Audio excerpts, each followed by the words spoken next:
On the issue of the Palestinian state, I would ask the gentleman that posed the question, the beginning question should be, do the Palestinian people deserve a state? It's not about the Palestinian leadership. This is an issue of self-determination for the people of Palestine. So if we all agree that the people of Palestine deserve self-determination, and we understand that it is their desire to have a state of their own, then they deserve a state and they deserve to be recognized.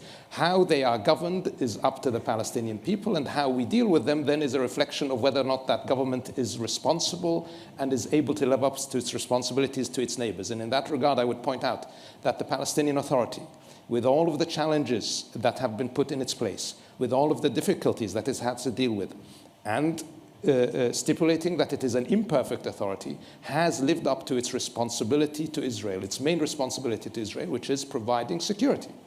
And even with the difficult situation that we face now, the West Bank has not been a source of threat to Israel's security. Nonetheless, Israel continues to actively undermine every day that same authority that has lived up to all of its commitments under Oslo.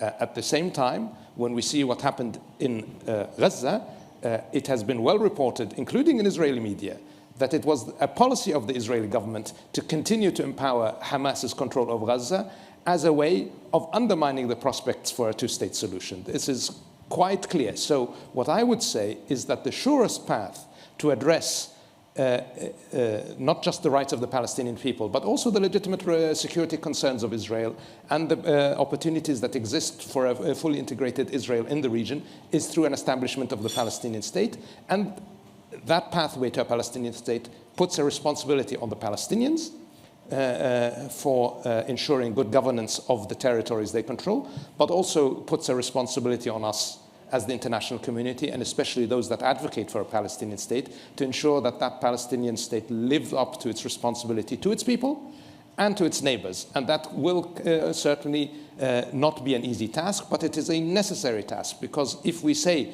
they are not ready, when will they be ready? It will never be exactly perfect. So we must start from the point that we all agree, that Palestine deserves self-determination, and that comes through a state.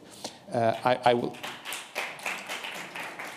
also point out that they have a new government, and that government has made significant commitments to reform, which has been lauded by the international community. The status of President Abbas, of course, is also something that he has talked about before, and it's up to the Palestinians to decide. It's not up to us to tell them how to live their lives. We can only say, these are your responsibilities, you must live up to them.